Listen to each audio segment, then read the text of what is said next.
Bom, pessoal, nessa segunda parte então da nossa aula 5 a gente vai analisar os chamados instrumentos de bobina móvel. Então, um instrumento de bobina móvel, ele tem a seguinte construção apresentada na figura. Então, aqui a gente tem as quatro partes principais desse instrumento.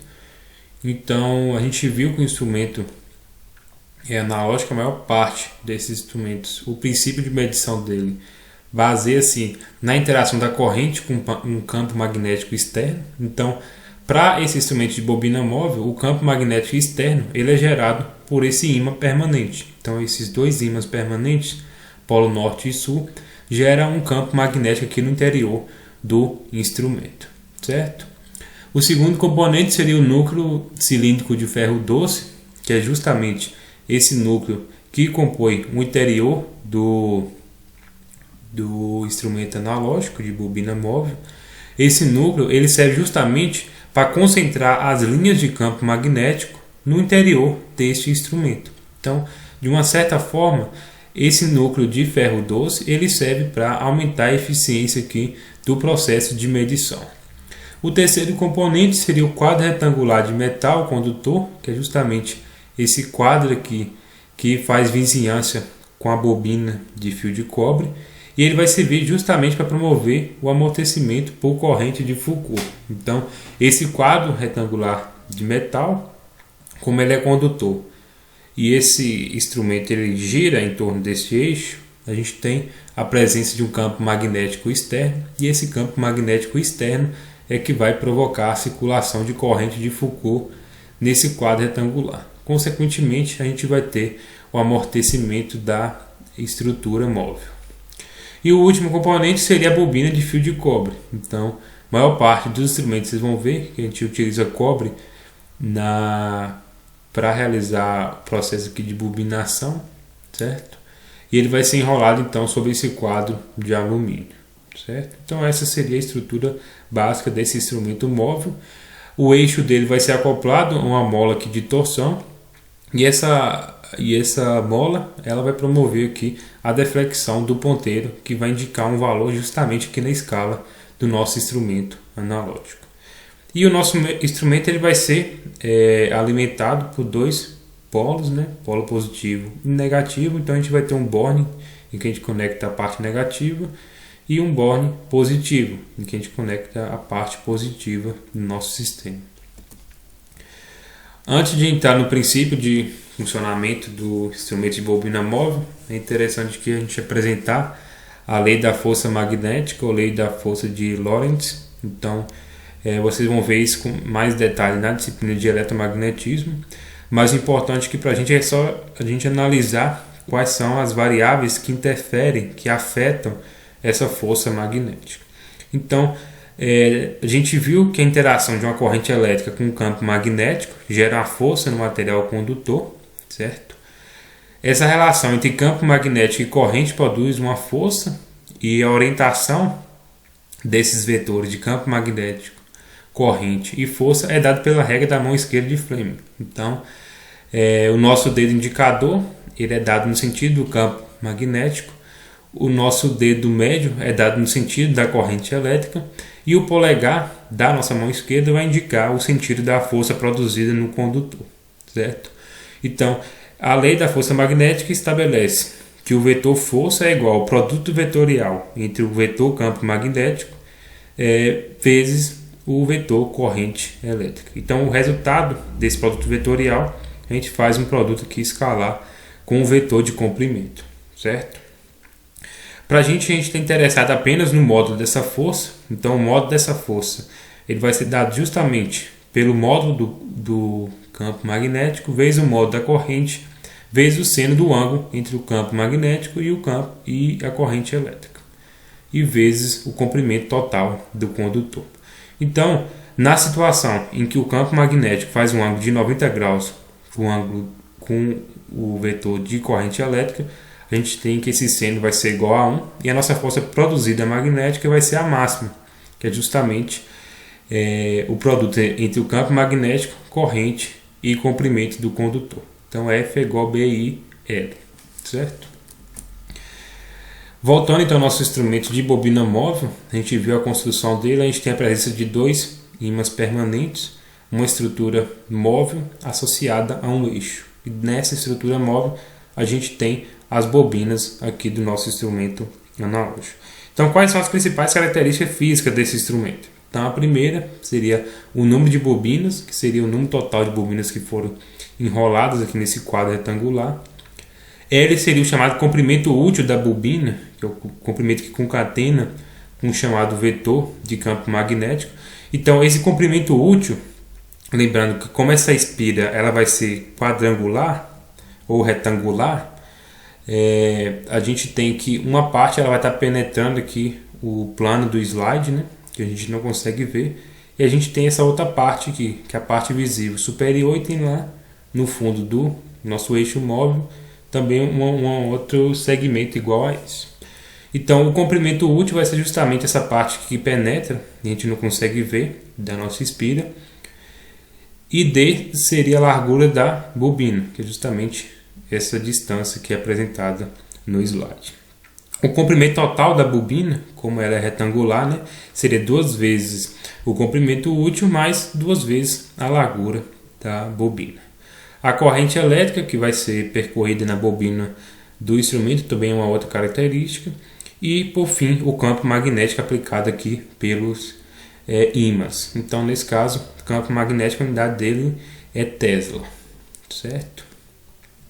Como que a gente faz, então, o cálculo do conjugado motor para o instrumento de bobina móvel? Então, se vocês aplicarem a regra da mão esquerda, vocês vão verificar que a gente vai ter apenas presença de força nessa parte aqui que penetra o plano do slide. Então, nessa parte em que a gente tem uma largura aqui paralela ao plano do slide, a gente não tem produção de força, ok? A nossa corrente em determinada parte ela vai sair do plano e na outra parte ela vai entrar.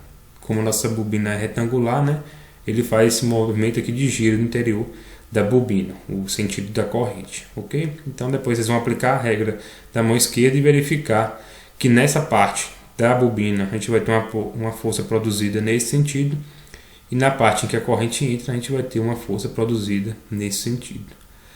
O eixo está conectado neste ponto, então o que a gente vai ter é a aplicação da força F em uma distância D sobre 2, já que o D essa é o comprimento aqui total, né?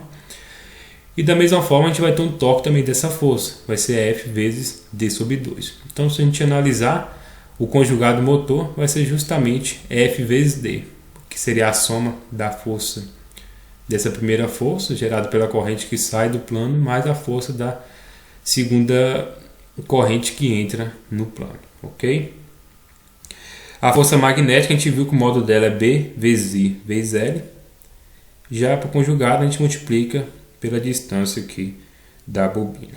No caso, para N bobinas, já que a nosso instrumento de bobina móvel ele apresenta N bobinas, então a gente vai multiplicar esse conjugado motor por N, certo? Então no final o que a gente tem é um conjugado motor igual a número de espiras vezes campo magnético vezes comprimento útil vezes a largura da bobina vezes a corrente, ok? A gente consegue juntar essas 4 variáveis que dependem apenas da característica do instrumento, que é N, B, L, D. A corrente vai depender então do circuito que você está fazendo a medição, ok? Então no final a gente consegue simplificar o conjugado motor para a expressão φ vezes I. Então esse φ a gente tem que essa essa é a grandeza fluxo magnético. Então o fluxo magnético ele é dado pelo produto do campo magnético vezes a área da espira. Nesse caso, a área da espira é uma área retangular, então seria o comprimento vezes a largura.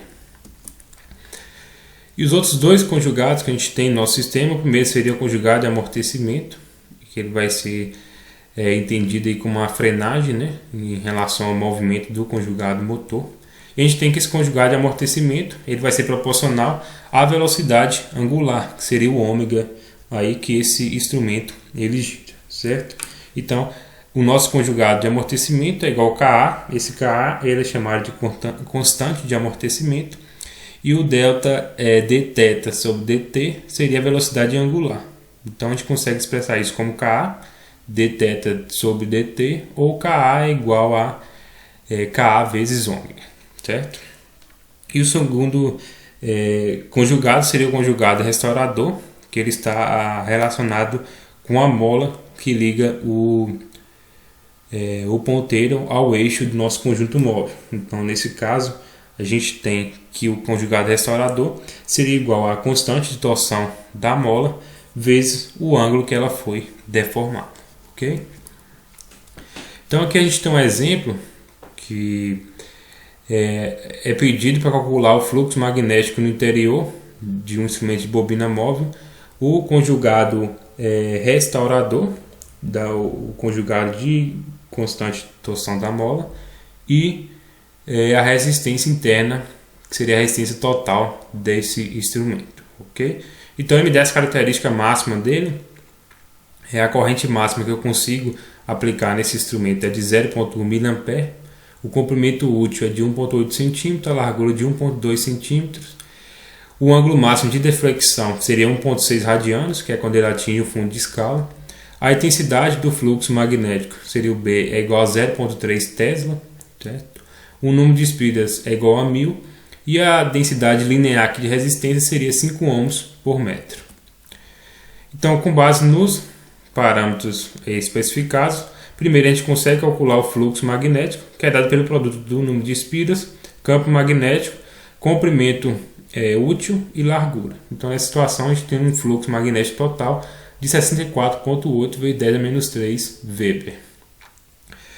Em relação à constante de torção da mola, que seria o nosso Kr, a gente consegue derivar ela igualando o conjugado motor com o restaurador, que seria a situação em que o nosso instrumento está indicando uma medição. Então, nesse caso, o conjugado motor é dado pelo fluxo magnético vezes a corrente, e o conjugado restaurador a gente viu que é o Kr vezes o θ. Okay? O θ foi informado na questão, que é 1,6 radianos. Então, com base nisso, a gente deriva o Kr, essa constante de torção da mola, como 4,05 vezes 10 a menos 6 Nm por radiano. E por fim, a resistência interna total desse instrumento, lembrando que a gente tem uma bobina retangular, então seria multiplicar a densidade linear da nossa do fio aplicado, né, do fio condutor, que é 5 ohms por metro, vezes o comprimento total. Então, a gente tem o comprimento total como 2 vezes a largura, o comprimento útil, mais 2 vezes a largura, e a gente multiplica isso pelo número total de espiras, certo? No final, para achar a resistência, a gente multiplica pela densidade linear. Então, para esse instrumento, a gente tem uma resistência interna de 300 ohms.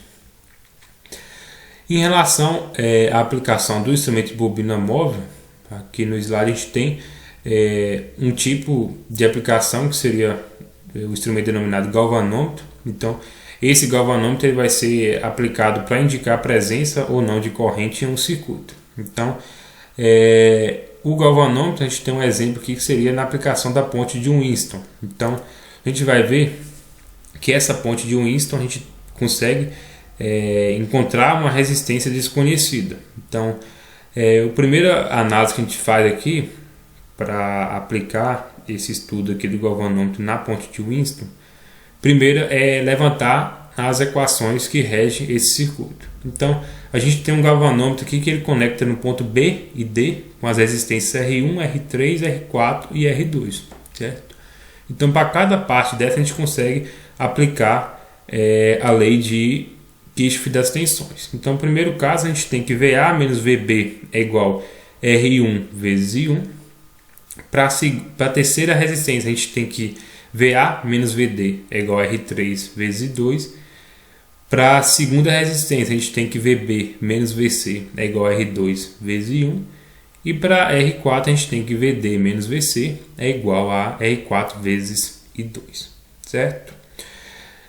No equilíbrio da ponte, a gente vai ter a seguinte situação, que é o que caracteriza a ponte de Winston, que é justamente que VB é igual a VD. Então, se esse ponto, o potencial desse ponto for igual a esse, o nosso galvanômetro ele não vai indicar nenhuma corrente, já que a diferença de potencial aplicada nele é igual a zero, certo? Se a gente não tem circulação de corrente, ele não indica nenhum valor. Então, nessa situação, a gente diz que o nosso instrumento está no ponto de equilíbrio. Então, se vocês utilizarem essa consideração que VB é igual a VD, nessas quatro primeiras equações, vocês vão chegar nessas duas, que R1 vezes I1 é igual a R3 vezes I2. R2 vezes I1 é igual a R4 vezes I2. Então, só para auxiliar vocês nessa primeira, então se a gente fizer que VB é igual a VD, a gente tem que essa parcela VA menos VB é igual a VA menos VD, porque VB é igual a VD.